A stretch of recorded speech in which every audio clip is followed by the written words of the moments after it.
it was like a very fascinating game in terms of, one team got momentum, then the other team came back. So while it looked at various stages as if Australia were running away with the game, India did well. I think they started poorly with the bat, they started poorly with the ball, but then they fought back really well. In the end, the fact that they started reasonably poorly with the ball, I think that's what cost them the game. I don't think so. There are a couple of things. One is they want to test out how good they are batting first, because it's something that they might have to confront the World Cup. The other thing is that they have decided to go with two spinners, so it made sense to sort of bowl second to capitalize on whatever wear and tear there might have been.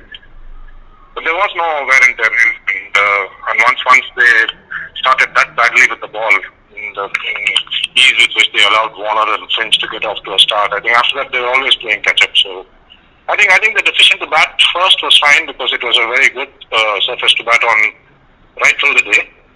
But I think the decision was primarily influenced by the fact that both Akshar Patel and Ashwin were in the playing 11. So there were some signs in Sydney that he was sort of getting into some kind of form, because I think he made a half century in the first innings and he was 30 something in the second. So there were some signs, but there was one of those players like Raina, for instance, who was much more comfortable playing the white ball in overseas conditions. So the intent was very positive today right from the beginning.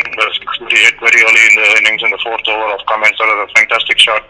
And he generally looked composed, and it was a well-constructed innings. I mean, like you said, in the past, he has taken a lot of balls at the beginning of his innings, and then when he has batted through that period, then he's been able to catch up. But when he has not, then when he's got out after playing for 50-60 balls for about 25-30, it looks really bad.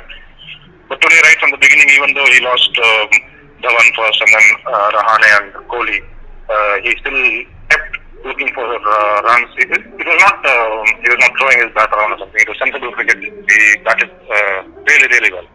I think it's unfair to sort of raise a question mark in front of Dhawan's name after just one field.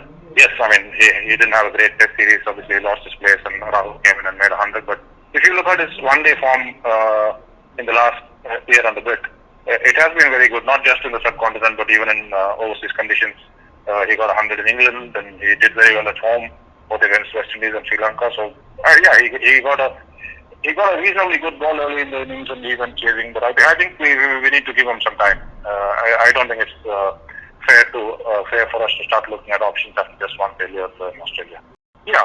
Bhubaneswar bowled well. I think the team sort of realized going into the Sydney test that the series is over. There's no way they could even square the series. So I think their best bet there was to make sure that Bhubaneswar got some overs under his belt leading into the one-day series, which is why he bowled about 30-35 overs in the test match. The pace was not great, but I think they were not looking for any heroics from him in the test match. I think they just wanted him to get into match bowling mode, which that objective seemed to have been achieved going by the way he bowled today. He was bowling early 130s, which is probably slightly more than par for him. And he was accurate. I think he had a good outing. I mean, he was one of the few Indian bowlers who can look back and say that he did consistently well throughout the game. Like their strength is obviously pace, so they cannot sacrifice on pace.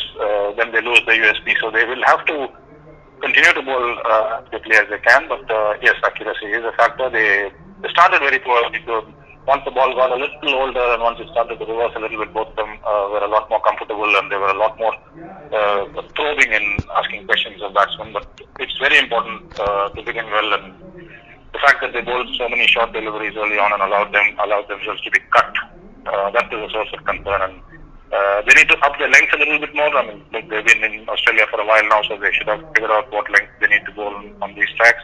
But I think, I don't think it will be advisable for them to cut down on pace. He's been outstanding. I mean, like we said, swing bowling is rapidly becoming an extinct art, and even this white ball conventionally started to stop swinging after about 7 or 8 overs. But the fact that he was able to exploit the swing that was there up front, and then he came back and he kept taking wickets at sort of crucial times. He got Raina on the first over of the batting power play. He got Dhoni just when Dhoni was beginning to eye an explosive finish. So he's done all the basic disciplines right. He's not lost pace. He's not compromised on pace. and he's managed to fuse pace and accuracy very nicely, which is not the same that you can say of Pat Cummins or of Umesh and Shami, for instance.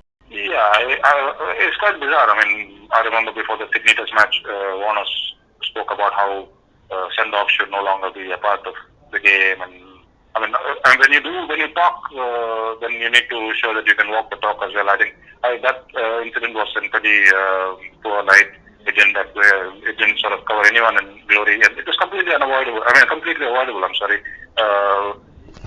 Warner sort of presumed that the ball deflected off Rohit's bat. He didn't even wait to think if that might have happened, that might not have happened. So there is no place for short fuses on the field. I mean, you need calm heads, and you can't just keep venting every time you feel that something wrong has been done. And I don't know, Australians somehow seem to have got away with this for a long, long time.